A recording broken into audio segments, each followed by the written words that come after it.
सोचिए, एक कमरा, बंद दरवाजा, ना कोई खिड़की, ना कोई घड़ी, बस एक तेज सफेद लाइट जो लगातार जल रही है। न टाइम का अंदाजा, न दिन का, न रात का। आप वहां अकेले हो। जैसे ही आप सोने की कोशिश करते हो, तेज आवाज होती है।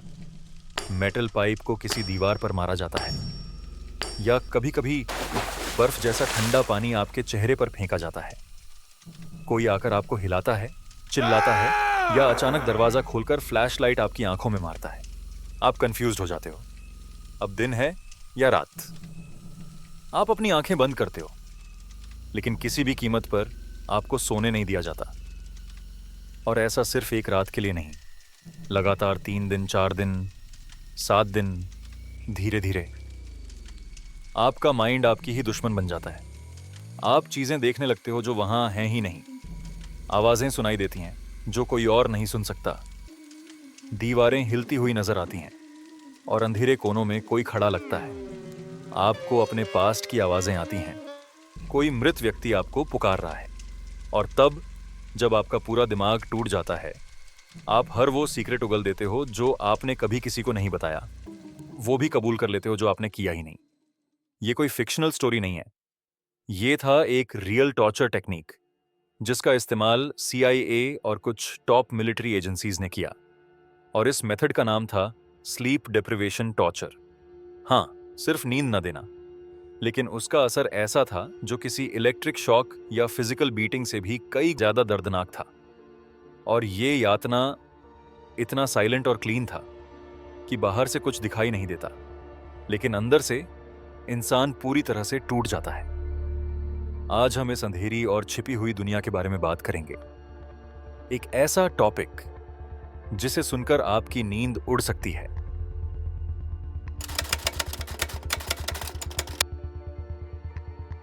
वर्ल्ड वॉर 2 खत्म हो चुका था, लेकिन एक और लड़ाई शुरू हो चुकी थी, कोल्ड वॉर।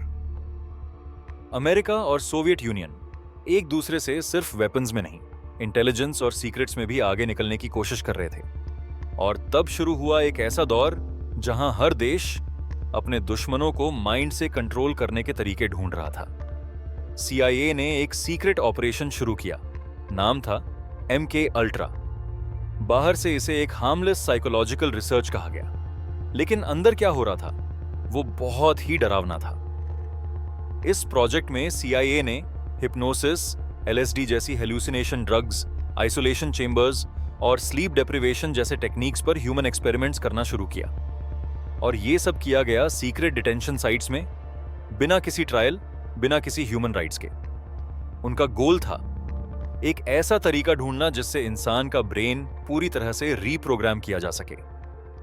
जैसे कोई कंप्यूटर को फॉर्मेट करके उसमें नया सॉफ्टवेयर डाल दे, वैसे ही ह्यूमन ब्रेन को तोड़कर उसमें नए थॉट्स, नए बिलीफ्स भरना। और स्लीप डेप्रिवेशन इस टेक्निक का सबसे साइलेंट और डेंजरस वेपन था। CIA को समझ आ गया था कि पेन से ज्यादा असरदार है नो स्लीप। जब इंसान को लगातार सोने नहीं दिया जाता, तो वो धीरे धीरे अपनी सोच, पहचान और मेमोरी खो देता है। एक एक्सपेरिमेंट में एक सब्जेक्ट को 6 दिन तक नींद नहीं दी गई। डे 2 वो रोने लगा। डे 3 उसे लगने लगा कि उसे पॉइजन दिया जा रहा है। डे 4 उसने खुद को मारने की कोशिश की। और डे 5 वो हर वो चीज बोलने लगा जो CIA उससे सुनना चाहती थी। प्रॉब्लम ये थी कि अब उन्हें ये पता नहीं चल रहा था, क्या वो सच बोल रहा है या बस इतनी मेंटल टॉर्चर के बाद वो जो भी सुना रहा है वो फैब्रिकेटेड है। लेकिन CIA के लिए सच्चाई से ज्यादा इंपॉर्टेंट था कंट्रोल। और MK अल्ट्रा सिर्फ एक शुरुआत थी। बाद में इससे इंस्पायर्ड होकर ग्वांतानामो बे, बाग्रम और दूसरी सीक्रेट मिलिट्री साइट्स पर भी स्लीप डेप्रिवेशन को एक स्टैंडर्ड इंटरोगेशन मेथड बना दिया गया। यह टॉर्चर ऐसा था जिसमें ना खून बहता था, ना हड्डी टूटती थी, लेकिन इंसान के माइंड का ढांचा पूरी तरह बिखर जाता था। और सबसे डरावनी बात, ज्यादातर सब्जेक्ट्स को कभी यह पता ही नहीं चला कि उनके साथ ये एक्सपेरिमेंट हुआ था। कुछ तो बाद में अपने नॉर्मल लाइफ में लौटे, लेकिन कभी पूरी तरह नॉर्मल नहीं हो पाए। क्योंकि जब माइंड ही टूट जाए तो बॉडी कितनी भी स्ट्रांग हो कोई फर्क नहीं पड़ता।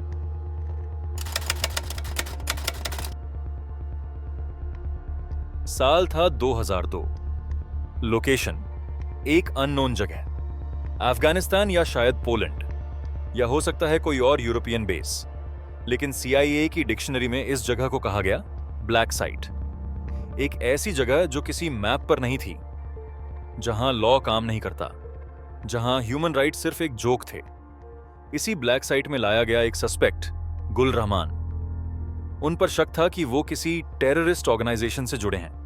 कोई ट्रायल नहीं, कोई वारंट नहीं, बस सस्पेशन और उसके बदले अकल्पनीय यातना। शुरुआत हुई स्लीप डेप्रिवेशन से। गुल को एक बेयर कंक्रीट सेल में रखा गया, न रजाई न बिस्तर, लगातार तेज लाइट, लाउड नॉइज और कभी भी कोल्ड वाटर स्प्रे। पहले 24 आवर्स में गुल चुप रहा, फिर 48 आवर्स के बाद उसकी स्पीच स्लर्ड होने लगी। 72 आवर्स में उसने हेलुसिनेशंस देखनी शुरू कर दी। वो कहने लगा कि दीवारें उससे बात कर रही हैं। डे 4 उसकी मेमोरी कंफ्यूज होने लगी। उसे अपना नाम, अपना देश तक याद नहीं रहा। और फिर शुरू हुआ अगला स्टेप, स्ट्रेस पोजीशन टॉर्चर। उसे एक ऐसे ऑकवर्ड पोजीशन में बांध दिया गया जहां उसे सोने का कोई तरीका ही नहीं था। बॉडी नम हो चुकी थी, लेकिन माइंड जाग रहा था। एक ऐसा जागना जो मरने से बदतर था। एक CIA ऑफिसर ने रिपोर्ट में लिखा, "He is broken. He is not the same man anymore. He cries like a child." लेकिन CIA को चाहिए था कन्फेशन। उन्होंने उसे और आइसोलेट किया, और फिर एक दिन -4 डिग्री सेल्सियस टेम्परेचर में उसे एक दीवार से बांधकर छोड़ दिया गया, बिना कपड़ों के, सिर्फ एक गीले कपड़े में। उन्होंने सोचा ये लास्ट पुश होगा कन्फेशन के लिए। लेकिन सुबह तक गुल की बॉडी ठंडी पड़ चुकी थी। वो मर चुका था। मृत्यु का कारण नींद की कमी और ठंड के तनाव के कारण हाइपोथर्मिया। लेकिन कहानी यहीं खत्म नहीं होती। गुल की डेथ के बाद ना कोई पब्लिक ट्रायल हुआ, ना कोई पनिशमेंट। CIA ने इंटरनल मेमो में लिखा, "procedures were extreme but necessary." और फिर उस ब्लैक साइट को साफ कर दिया गया, जैसे वहां कुछ हुआ ही नहीं था। गुल का नाम, उसकी आइडेंटिटी, सब फाइल में दबा दी गई। और ये सिर्फ एक केस था। ऐसे दर्जनों, शायद सैकड़ों नाम थे जिनके साथ एक्सपेरिमेंट्स हुए और वो कभी वापस नहीं आए। CIA के लिए ये सिर्फ एक साइकोलॉजिकल एक्सपेरिमेंट था, लेकिन उन लोगों के लिए ये था माइंड का साइलेंट मर्डर। अब सवाल ये है, क्या ये सब टॉर्चर सिर्फ डराने के लिए था, या वाकई में स्लीप डेप्रिवेशन से इंसान का दिमाग कंट्रोल किया जा सकता है? इसका जवाब देती है साइंस। न्यूरोसाइंस के हिसाब से इंसान का दिमाग हर रात अपने मेमोरीज को ऑर्गेनाइज करता है, टॉक्सिन्स को साफ करता है और इमोशंस को बैलेंस करता है। जब आप सोते हो तब आपका ब्रेन एक तरह का सिस्टम अपडेट करता है, जैसे कंप्यूटर का एंटीवायरस स्कैन। लेकिन जब लगातार नींद नहीं मिलती तो ये पूरी प्रोसेस ब्रेकडाउन हो जाती है। हार्वर्ड यूनिवर्सिटी की एक स्टडी के अनुसार 72 आवर्स की नींद से वंचित होने के बाद इंसान हेलुसिनेट करना शुरू कर देता है। रियलिटी और इमेजिनेशन के बीच फर्क करना मुश्किल हो जाता है। मतलब आप सच और झूठ में फर्क नहीं कर पाते। और इसी लूप होल का इस्तेमाल किया जाता है इंटरोगेशन में। Stanford neuroscientist doctor Matthew walker लिखते हैं, नींद की कमी ब्रेन को ऐसे इफेक्ट करता है जैसे 0.08% अल्कोहल पीने पर पड़ता है, यानी ड्रंक स्टेट जैसा। और सोचिए, जब ये सिर्फ 24 to 48 आवर्स की बात है, तो अगर किसी को 6 या 7 दिन तक सोने ना दिया जाए तो क्या होगा?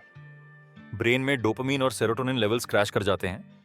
एमिगडाला, जो फियर को कंट्रोल करता है, वो ओवर एक्टिव हो जाता है। यानी इंसान एक्सट्रीम डर और पैरानोया में जीता है।